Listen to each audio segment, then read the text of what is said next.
KnoitAllz come out and play. Hey, what is up? You are in tune to the Know It All podcast with the usual suspects. You got your boy Tate at Tate Boy Fresh.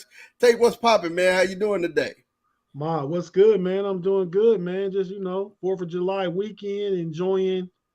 I cooked out yesterday. My wife ain't gonna be able to eat tomorrow because she got to have surgery. So I made some ribs and some big beans, and potato salad yesterday. So when soon as we get done with this show, I'm going to get some leftovers. Did you say fourth or fourth? You got to say fourth. You Oh, 4th of no, July weekend.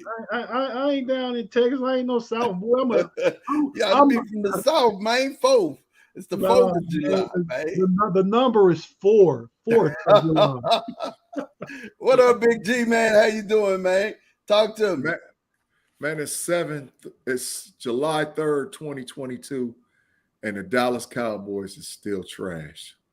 Yeah, well, He hey, taking shots 40 seconds to the podcast. hey, listen, 20 seconds in, but you know what? Big G is an admirer of sorts. People like that only hate when they admire what you do. Definitely, look, man, we thank you guys for watching the podcast, man. And we ask you, if you are watching, make sure that you like and subscribe. Like us on Facebook, subscribe on YouTube and Twitch, so that when we go live, you'll definitely be able to see us. And man, look, I'm gonna tell you guys, I'm excited. We've got a great show ahead of you. We got some stuff to talk about, man. I'm gonna tell you, it is some things happening in the sports world. But before we get to this, man, let's get to this.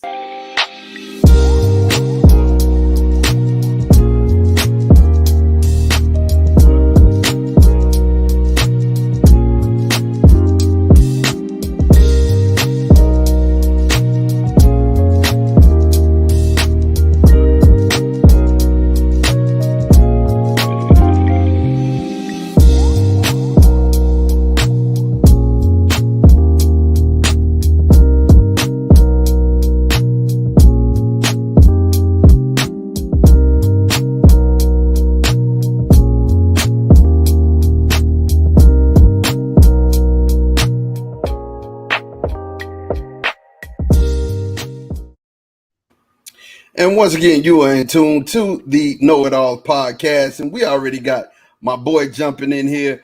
B Dirt, what up, though? How you doing, man? You know what I'm saying? He said, the NBA draft got me excited enough to change my logo. Okay, I see.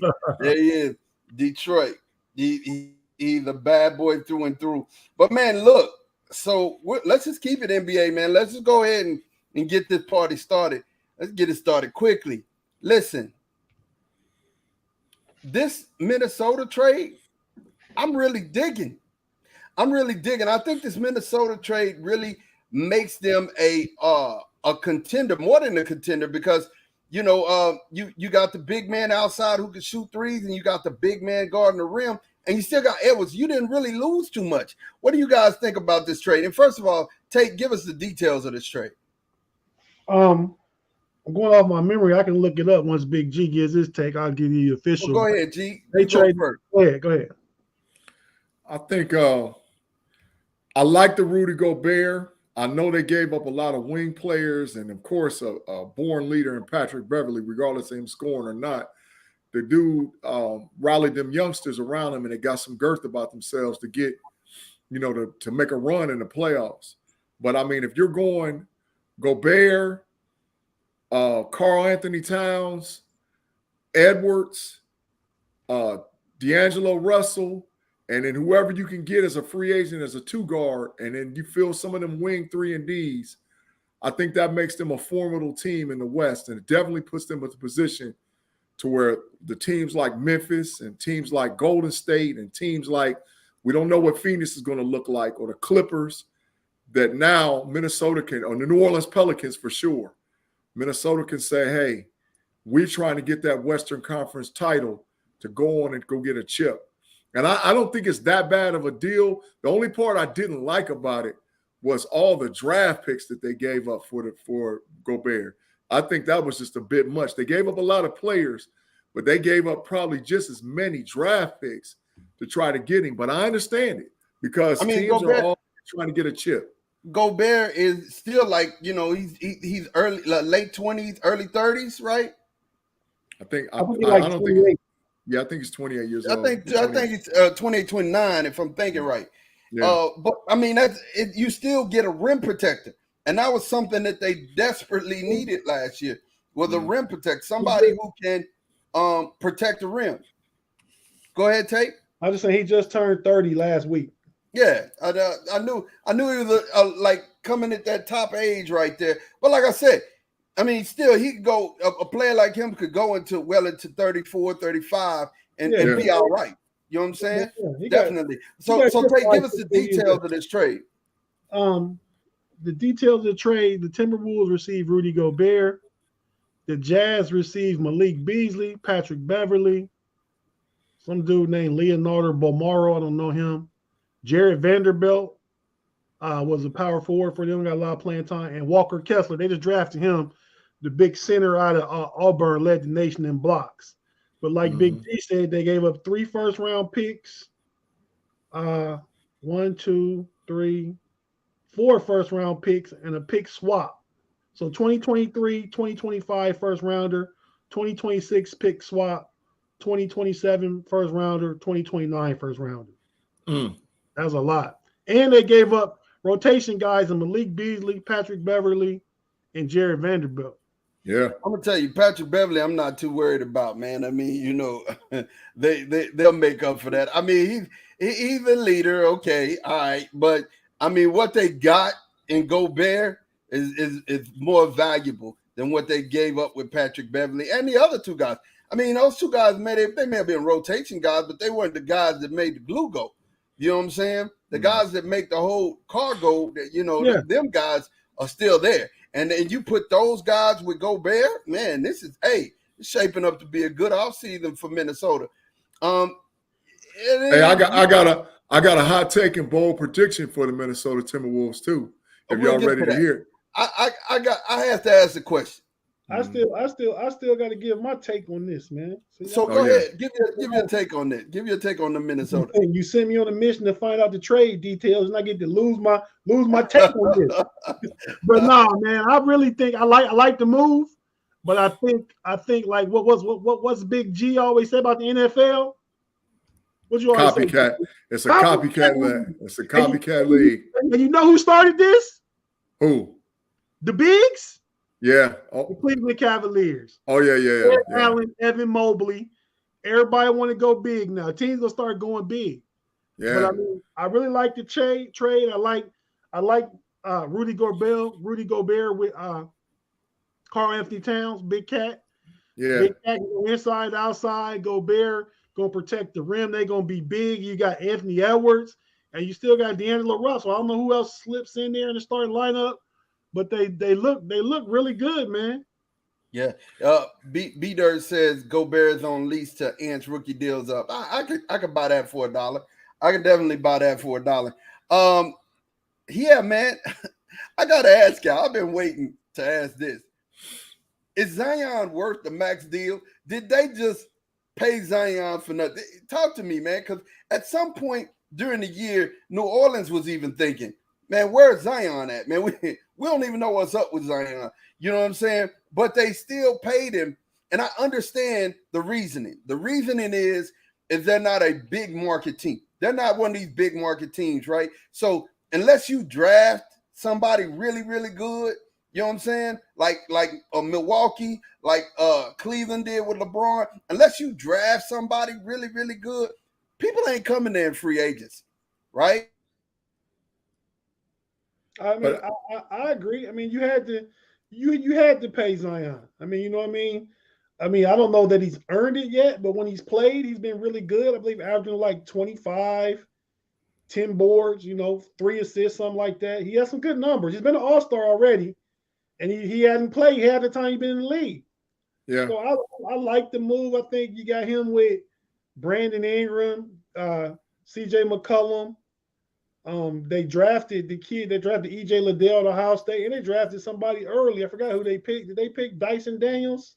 Yes, sir. They got Dyson Daniels very early in the draft. Yeah. So I mean, I like that where they're going. They got to keep Zion there. He's He's the face of the franchise. Yeah. I Tay, mean, you didn't even mention Jackson Hayes or Valanciunas or Hernandez, or I mean, they got a lot of pieces in New Orleans, man. they got a lot of good pieces. I think they're gonna be really good too.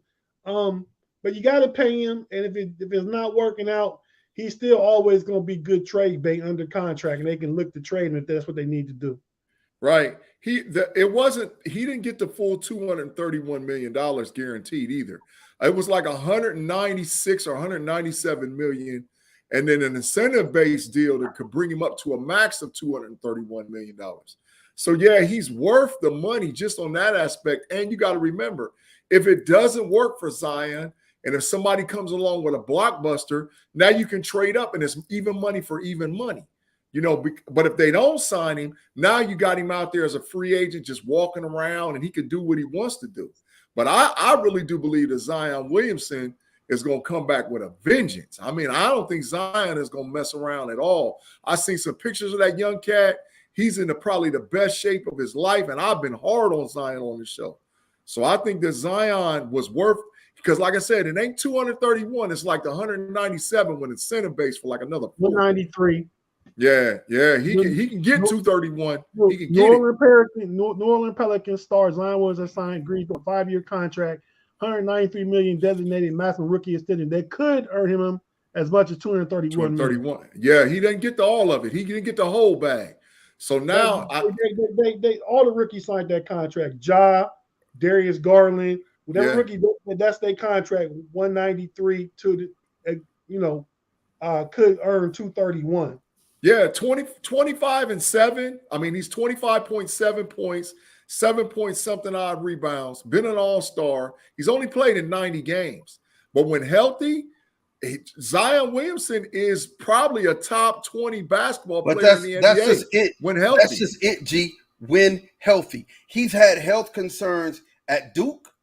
He's had health concerns since he's gotten the league. This is a high risk, high reward to me, man. Joel Embiid, same way. Yeah. Got the bag in the rookie deal. Injuries in Kansas, injuries his first couple years in Philly. Didn't play a whole lot, and look what it's turned. So you got to take the risk.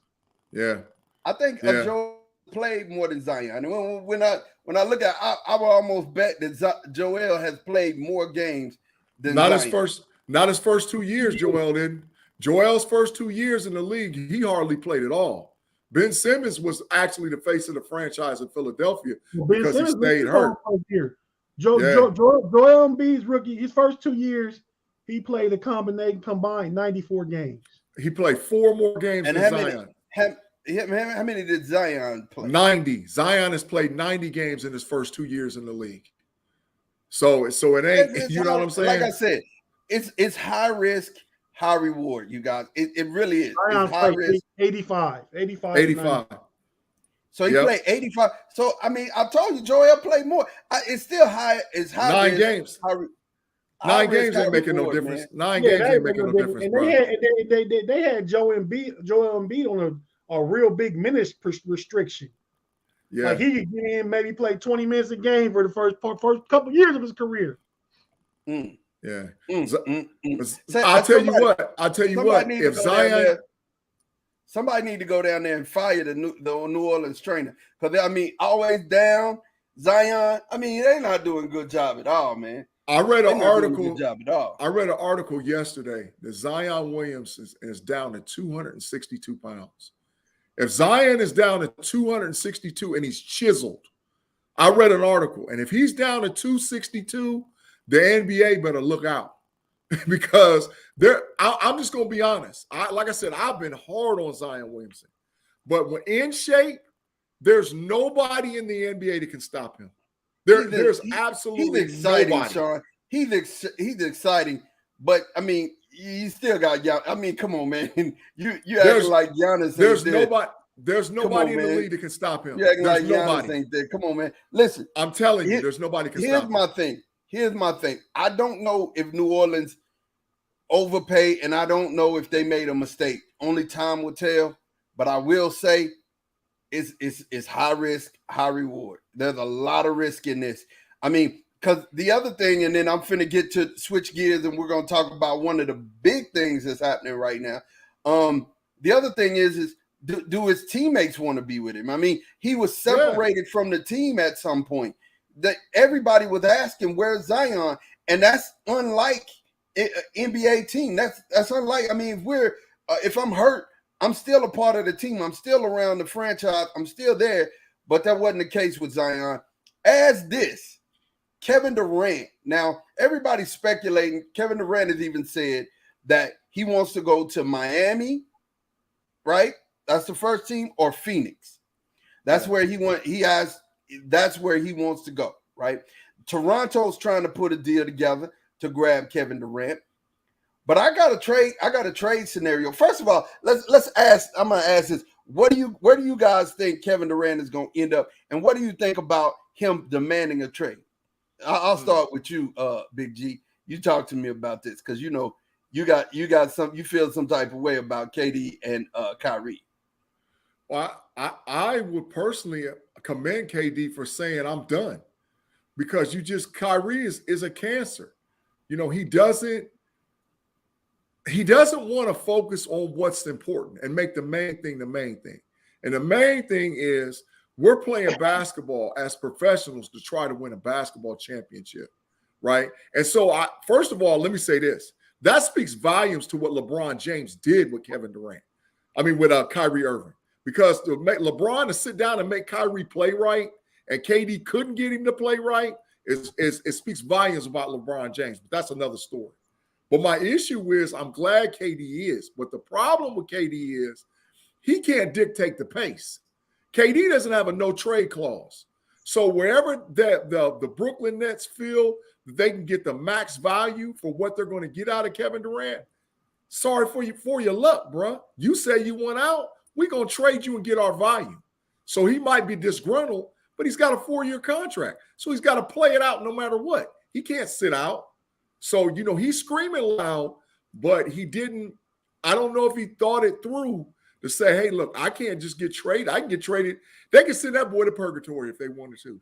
Well, do you think – okay, I'll ask Tate, what do you think about this move? What do you think about him demanding a trade?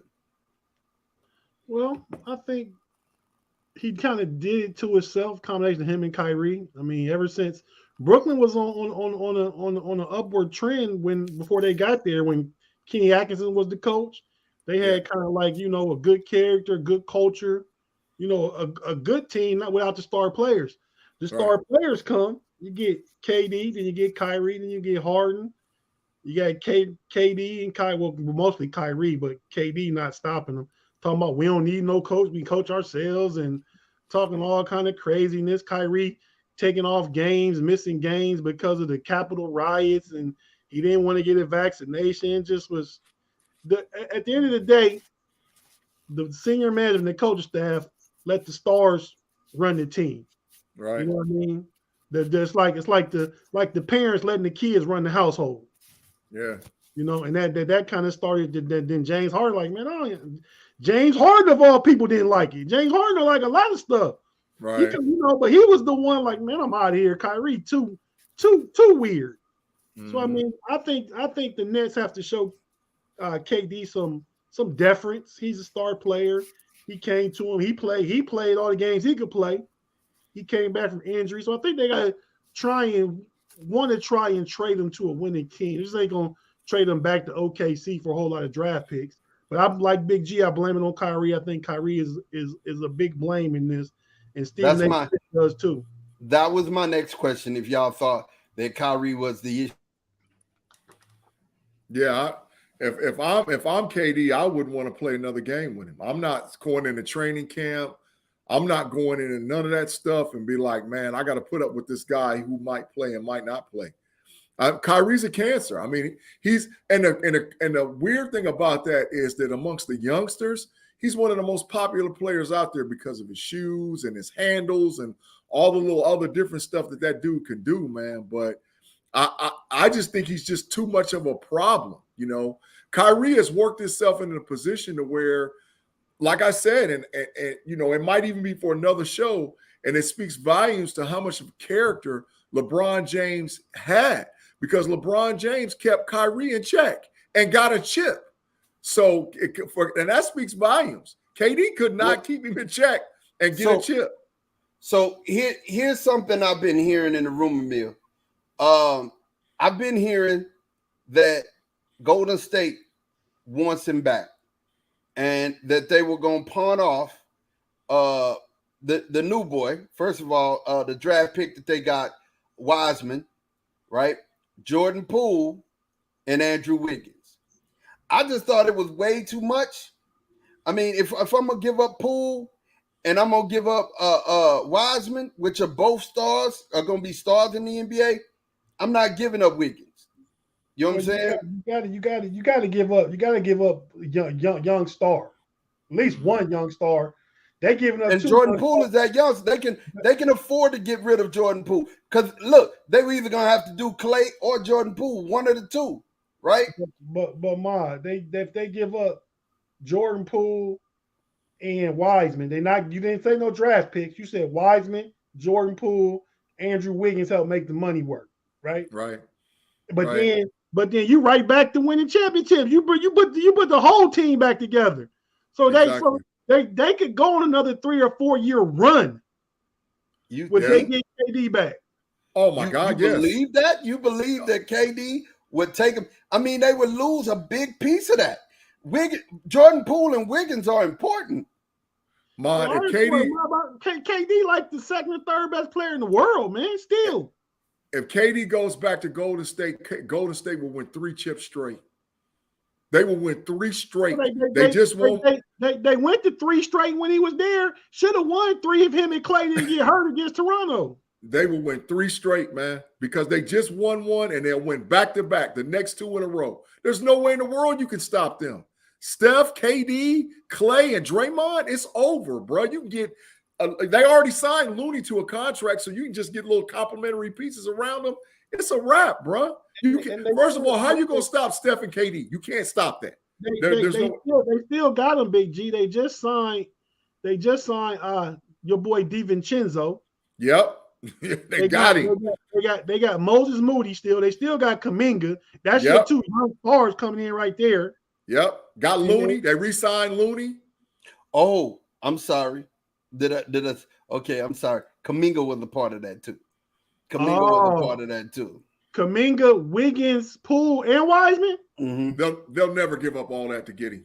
That's a lot. They'll never give up all that. They were saying that the Nets would go for it because they get a whole new young roster. Yeah. Right. Mm-hmm. And they said Golden State to go for it because they get KD back. And they did say exactly what you said. That's championship pedigree.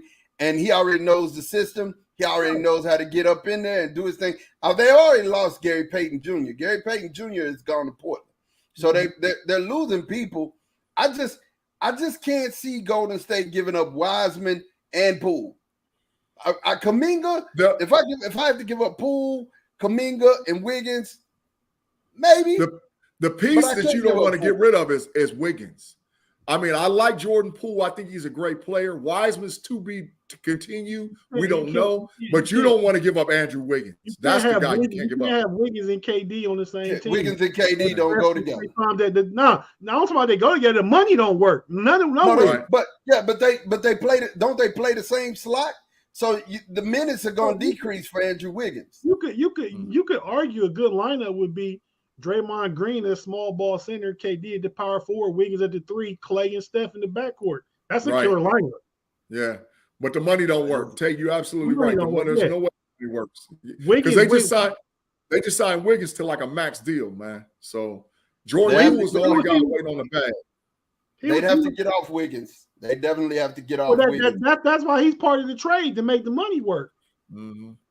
I'll tell you the trade that I heard that it might go down and people waiting and seeing.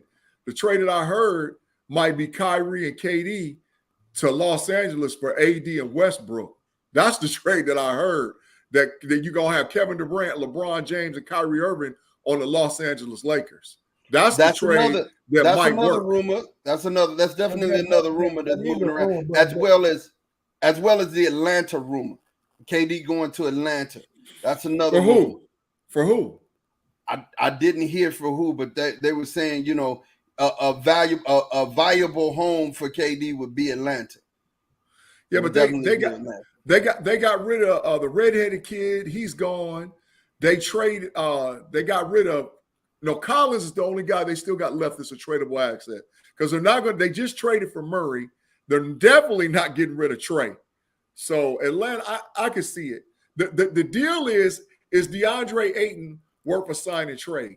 Brooklyn wants Brook Lopez. I mean, wants your boy out of Kentucky, Booker, and Phoenix ain't getting off of him. No. So the issue is, do you take DeAndre Ayton, Mikal Bridges, possibly Cam Johnson, and a couple of draft picks to get KD? But I don't know if DeAndre Ayton is where you're going to build your franchise along with Ben Simmons. I don't know. So, and that's the whole piece. That's why you haven't seen it move yet, because they can't figure out what they're going to do with DeAndre Ayton. And from what I heard, Phoenix is trying to work it out, where Monty Williams is trying to work it out with Ayton to say, man, just come on back and sign, and then we ain't going to trade you, and we're going to just roll this thing out and see what we can do. So that's what a holdup is. But I wouldn't be shocked if you've seen AD and Westbrook get shipped to Brooklyn for Kyrie and KD. The Lakers are to give up something else too, though. They ain't just two for two. The Lakers signed a Spur, an ex-Spur. Lonnie Johnson. Lonnie Johnson, yeah. So they got a good one there too. And then we got another Spur moving. The point guard. Where did he go? Jonte Morey went to Atlanta. Oh, he went to Atlanta. Okay, yeah. So the Spurs looks like they're blowing up and going ahead and selling out stuff. I wonder. And I did hear that Indiana is looking to get off a couple pieces too. The big guy from Texas, what's his name? Miles Turner and Hill. They're looking to get off Turner and Hill, and give it up to get in the trade mix as well. I don't know who would want Miles Turner and Hill, where they would fit, but hey, get them off. I'm trying to see what Utah is going to do. I mean, at this point, you know, Utah ain't done dealing. You know, I feel like they're going to get off of their point guard. And I think they're going to get, because I don't really see them looking to try to, the West is too deep and too big. You know what I'm saying? The lead that all of the top guys in the West have on them is just too much. It's too much. What do? I mean, you're not going to be in contention. I don't care if you went and got Superman on that roster, you're not in contention. There's too many insurmountable people you're going to have to jump. The Clippers will be back at full steam. The Lakers are looking like they're making some moves. The Timberwolves done already made some moves. You know what I'm saying? And Phoenix is still right there. And then Dallas is right behind. Dallas make one or two more moves. They in this conversation. The Dallas Mavericks at best are a 7th seed in the West. Right now, today, at best, they're today, a 7th seed. Today. But I'm going to let you know something. They're only 2 moves away, just 2 from being right back in the conversation. Bro, the Dallas Mavericks might be playing in a play-in game. That's how loaded up the West is. 2 moves is a lot of moves. I mean, right. I don't know what they lost. They let Jalen Brunson go. I hear they got interest in Colin Sexton. I mean, that's where I think he should go. If you ask me, Colin Sexton should go to Dallas because what would Dallas have to give up?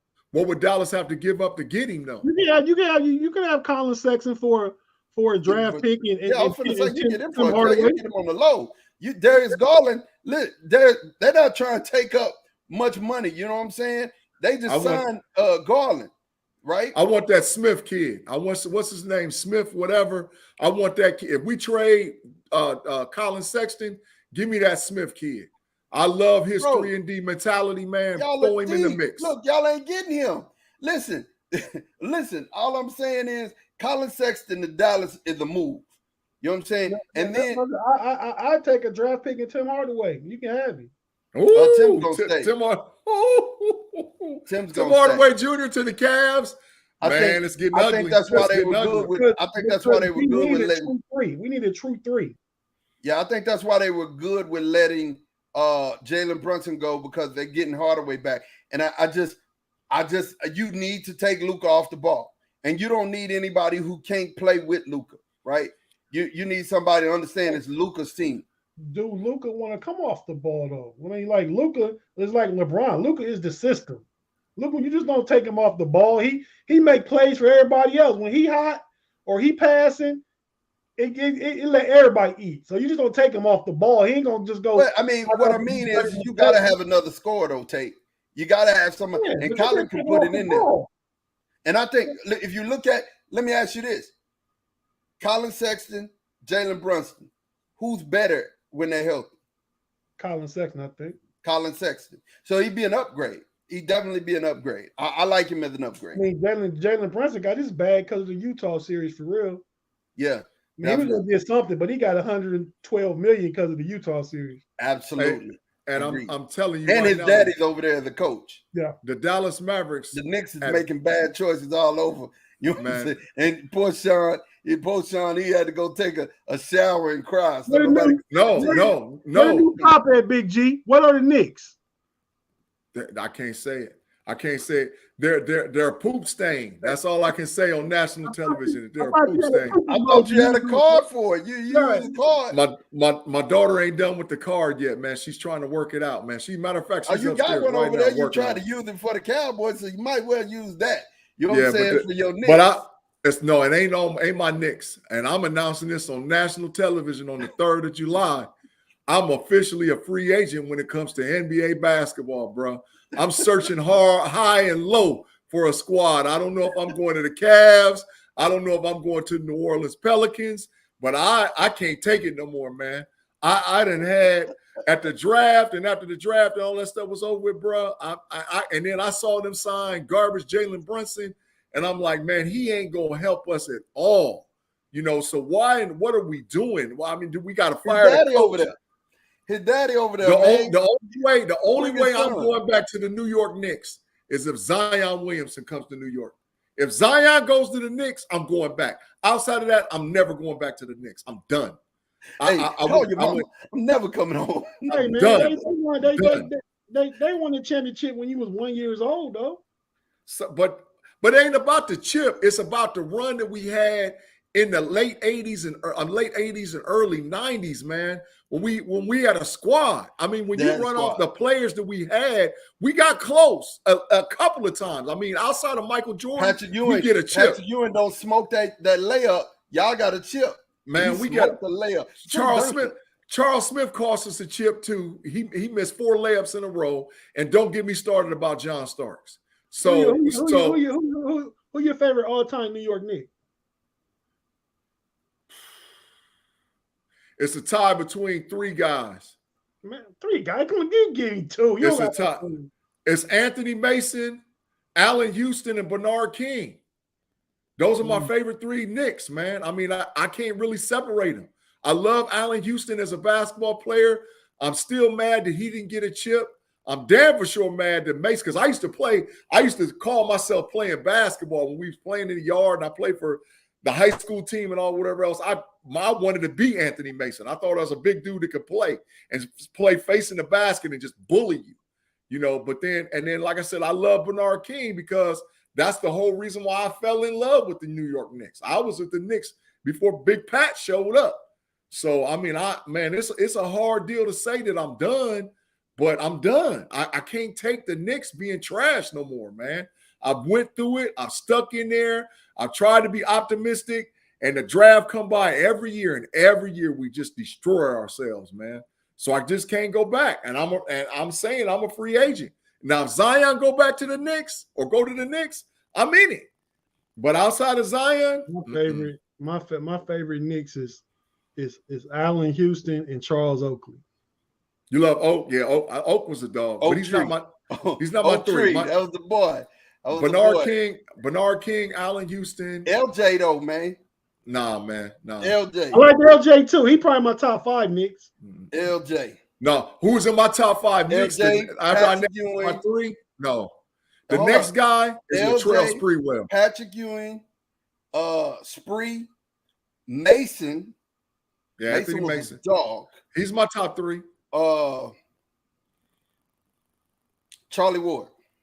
No, get up out of here. Come on, come on. You know why I man. love Charlie Get Ward? up out of here, man. Oh, your favorite. Okay, yeah. Yeah, my favorite. You know why I love Charlie Ward? Won the Heisman, went to go play basketball. I thought that was so dope. It was the first time I ever saw that.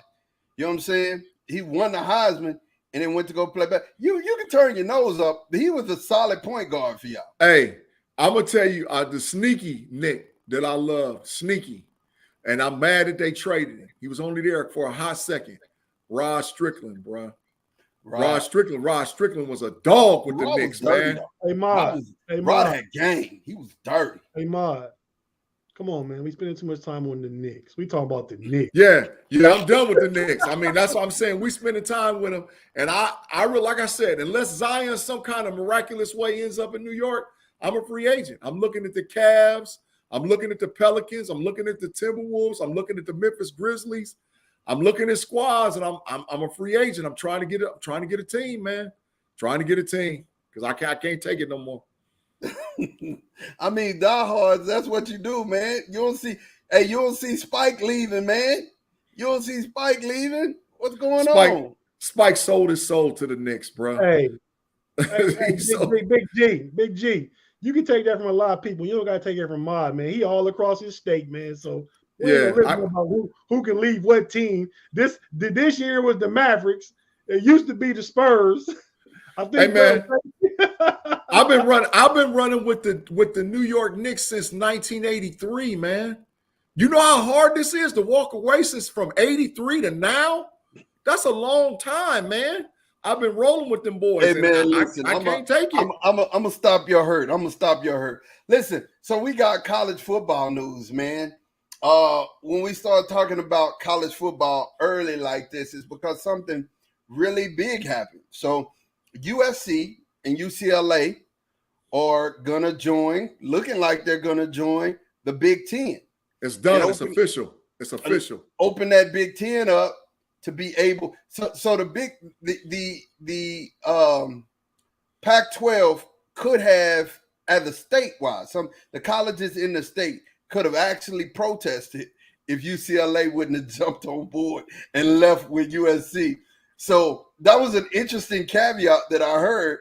And I was listening to sports radio earlier, and I was like, God, dog, I didn't even think about that because of the simple fact that it would open up the back.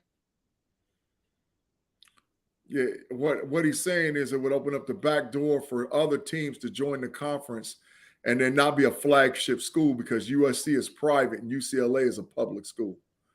So, but it's a done deal. And I mean, I don't know when Ma's going to unfreeze, but it's official. In 2024, they join. So it's just like Oklahoma and Texas officially joined the SEC in 2023. USC and UCLA officially joined the Big Ten in 2024. So, Tate, what you think, man? Do you think really that this – I mean, I got my views on it, and I got some other stuff coming for the Big Ten that I done already heard that I know is going down. So what you think this is going to do to the landscape of college football, man, or just college sports in general? We're going to have two super conferences, man. You're going to have the Big Ten and the SEC. And like you said, you said in one of our off, backstage chats that you don't think the Big Ten is done. I think they're gonna get 2 ACC schools. Yeah, I think so. So this is what I'm about 80% sure. What's going on right now is that the Big Ten is waiting to see what Notre Dame is going to do. They're putting all the pressure on Notre Dame. They've already extended the invitation, and to see if Notre Dame jumps. If Notre Dame decides not to jump, they're going to go into the ACC. They're going to grab North Carolina State, Virginia Tech, and then they're going to swing back out west and get Oregon and Washington. And now the Big Ten is a 20. Don't you think the better grab from the ACC, from my perspective, is Miami and Florida State?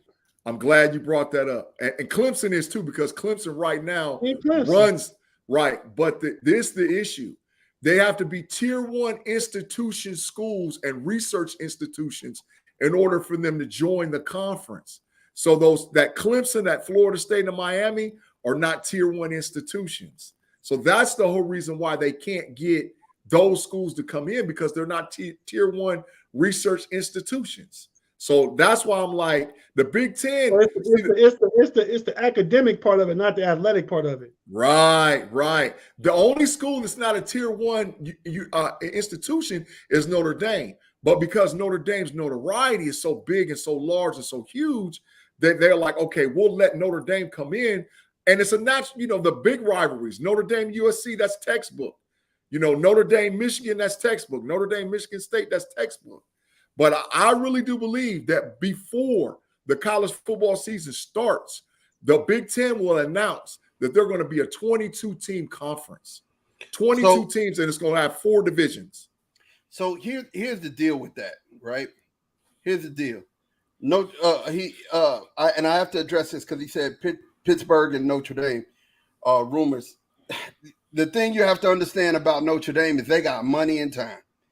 Notre Dame got money, truckloads of money, and they have the time to be able to make a decision. They don't have to make a decision right now. This won't go into this won't go into effect until after the 2023 season, if I'm thinking right. 2024, they officially are in the Big Ten. Okay. So number one, Lincoln Riley, I think, makes USC a powerhouse, a perennial powerhouse in any conference he's in, right? I think, Big Ten, he's still going to be, relevant. I don't know if I can say that for UCLA. I still think the bottom feeders of that conference will be somebody like Indiana and, those kind of guys. The headliners would be Ohio State and you guys. So the thing that the real losers of this aren't the Pac-12 by themselves. The real losers are the Big 12, the Pac-12, and there was another ACC. Big losers. I'm gonna tell you why they were the big losers. Everybody right now is getting automatic bids for the playoffs. If you win the conference, you're undefeated, automatic bid. Bam, you're in there. Well, guess what? They voted to not have automatic bids anymore. So you're hurt. Y'all should have took the automatic bids because then your conference still gets in. The AC, well, let's be like this. The SEC get three teams in, and they voted not to expand the playoffs as well to take 12 teams. So they stayed at 8, right? So if the SEC get 3 or 4 teams in, there's only 3 at-large bids. And guess who's going to get those? Big Ten. You know what I'm saying? Well, what the Big Ten is going to add 4 teams. They're either going to add 4 or they're going to add 8. The issue, what I've heard, is the 4. They're going to add 4 and go to 20 teams. When they go to 20, that's going to give them 4 5-team conferences. So it'll look like the AFC North, the AFC West, the AFC Central, and the AFC South. That's how it'll look. And then you'll have those 4 teams will play a playoff. So you'll have 4 teams that play a playoff, and then you'll go from 4 to 2 to the champ. The champ will automatically get in. But what that puts them in position to do is that when it comes time for the bigger playoff, you'll be like, wait a minute. So Ohio State was the 1 seed, and say USC was the 2 seed. And Ohio State beat USC in the semifinals by 3 points. USC ran the table in their division. How can you leave them out of the college football playoff? They're doing, all they're doing is mimicking what the SEC's already got up to. The SEC just hasn't decided because the SEC now is up to 16 teams. And the SEC's like, okay, we got to get 4 more. We don't know. So, and like I said, I know that the big thing, and I told this to Tate while you was froze, man, the issue why Ohio State won't jump on like a Clemson or a Miami or a Florida State is because they're not tier 1 research institutions. No, that's the whole reason why they can't. I saw that. Yeah, I definitely heard that. Yeah. So, and that's a true statement. But like I said, the people who are losing here, you guys, are the team, the Big 12, the Pac-12.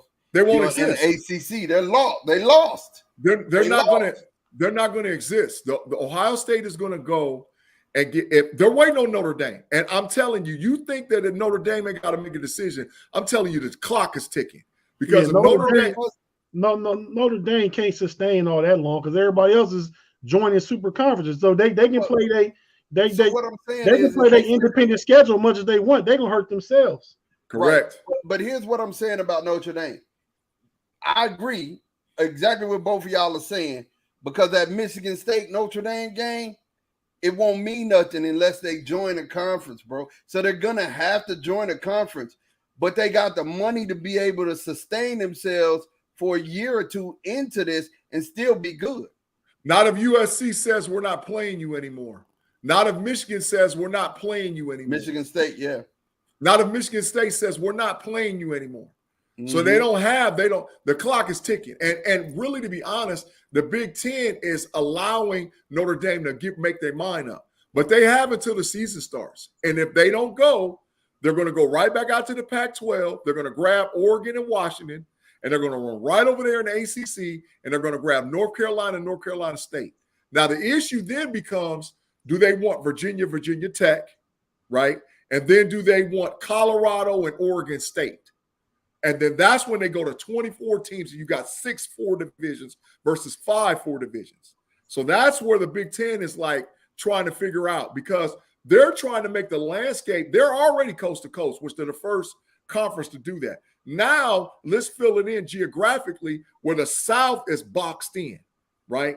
So it'll be bigger, even more so when you have flagship schools like USC, like Ohio State, like Michigan, like Penn State, that goes to the South and steals kids. That's where it's going to get bananas, because they're going to continue to go into states like Texas, Florida, Louisiana, and Alabama, and get kids to come to the North. I'm gonna be honest with you. That the SEC grabbing Texas and Oklahoma, y'all can forget getting stuff from us. You know what I'm saying? Now, where y'all gonna start getting them from? Cali. That's where everybody is gonna start coming, sweeping. The Big Ten is gonna sweep. I'm gonna tell you, unless a kid has been loving this school their whole life, with the addition, look at Texas A&M. Mm-hmm. What happened when Texas A&M went to SEC? All the kids in Texas who wanted to play SEC ball went to A&M. Now you got your flagship school, which is Texas, right? And then you have Texas's arch nemesis, Oklahoma, going too. So, and Oklahoma steals more kids out of Texas than any other university, right? So you're just battening down the hatches. All these kids from Texas and in the Golden Triangle and Dallas and DFW area, you know, in Central Texas, all these kids ain't going nowhere else but SEC, because it's a funnel to the NFL. That's it. Bro, I promise you that Ohio State being the flagship school in the Big Ten, and with the addition of Lincoln Riley and USC land out there in California, they're going to steal like you ain't never seen before. But the issue is that maybe USC. Ohio State is too.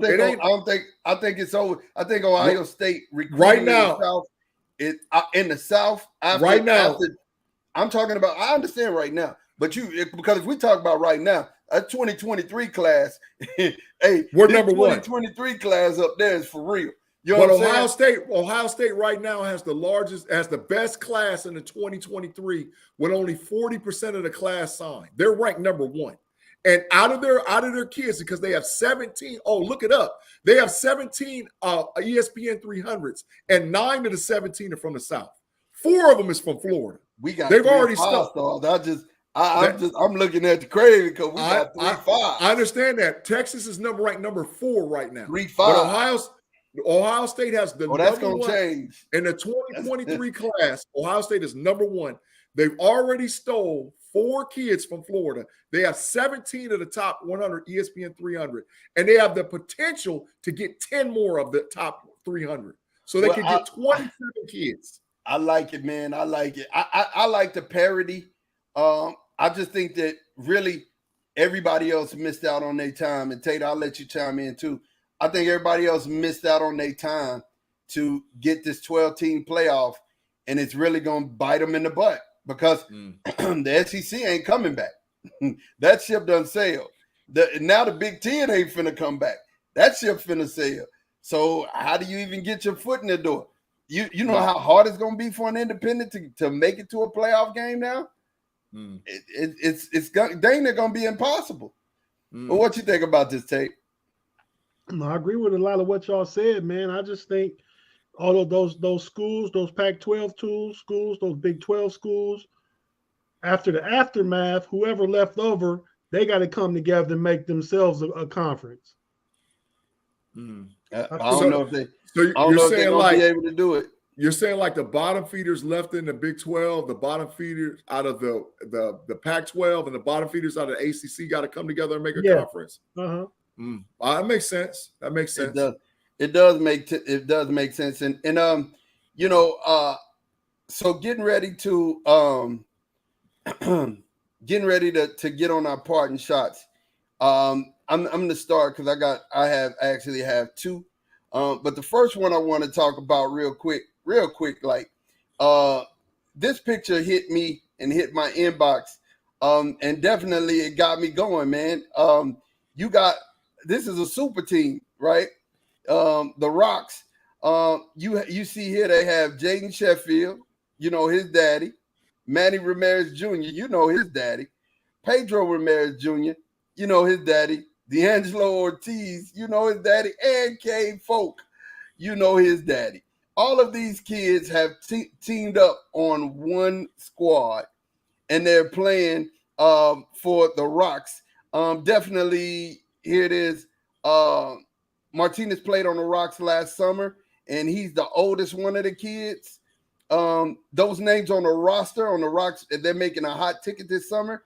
The team attendance is 1,500 on average, and the seats now 4,750. It's ridiculous. You know what I'm saying? And here's all the dads. You know what I'm saying?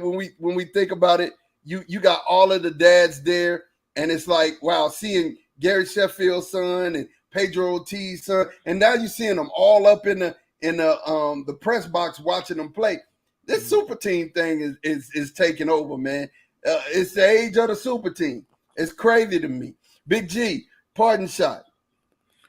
My parting shot is this, man. This is what season it is, y'all. This is the season. Whether anybody realizes it or not, I know we got some hot stuff going on in basketball. We definitely got some hot stuff going on in baseball and other sports. But it's fantasy football season, man. It's time to get it in. It's time for you to do your research and figure out what you need to figure out. I know that the three of us, we take it personally. It's not like nothing that where, you know, we trying to win and win the chip every single year. That's why we do what we do. But there was an interesting fact I saw in all the fantasy football books and magazines and stuff this year. Cooper Kupp is the #1 ranked fantasy football player. And there's no way in God's green earth I'm taking Cooper Kupp as the #1 fantasy. If I had the #1 pick overall, if I take Cooper Kupp as my first pick, I might as well just give y'all my money for free, because there's absolutely no way in the world that I'm taking a wide receiver with the depth that there is at wide receiver in the NFL right now. And I'm taking Cooper Kupp #1 overall fantasy football. I don't know who's writing these books. I don't know where they're putting the information together at, but there's no freaking way Cooper Kupp should be #1 in fantasy football. There's no way. Big G, hey, that's an interesting take, Big G. Tate, what we got, man? I really don't have a lot, man, but I mean, I'm looking forward to the boxing matchup, man, between Le'Veon Bell and Adrian Peterson. I mean, you know, these old football heads is going at it. What, a few weeks ago, Frank Gore whooped somebody. Yeah, sure did. So, you know, it's July 30th, I believe it is, but I'm looking forward to it. Go watch it. I'm taking AP, man. Wow. You taking Adrian Peterson over Le'Veon Bell? Yeah, man. Oh, yeah, it's a little personal in there too. You know what it is. Yeah, you know. I would take him because he's a Texan. You know what I'm saying? I always bet on Texas. You make me switch because Le'Veon Bell from Ohio, so you might go with Texas, baby. You know what I'm saying? I always ride with Texas. All right, you guys, man. I thank everyone for hanging out with us. Hey, why did Adrian Peterson choose Oklahoma over Texas then? Inside story. It's a lot to say, but I can't say it on air. And you know what, Tate? He does know the truth about it because I met the people. So there is a huge story why Adrian Peterson went to Oklahoma versus going to Texas. And I know the whole story. Can't say it on air. But he does know. Talk about it. Yeah. We'll definitely talk about it. We thank y'all for hanging out with us, man. Definitely I thank everybody for reaching out. You know, I want to send a shout out to my family. As you know, I lost my little sister. My little sister passed away on Friday of last week. We just want to dedicate this show to you, baby girl. We'll holler at y'all.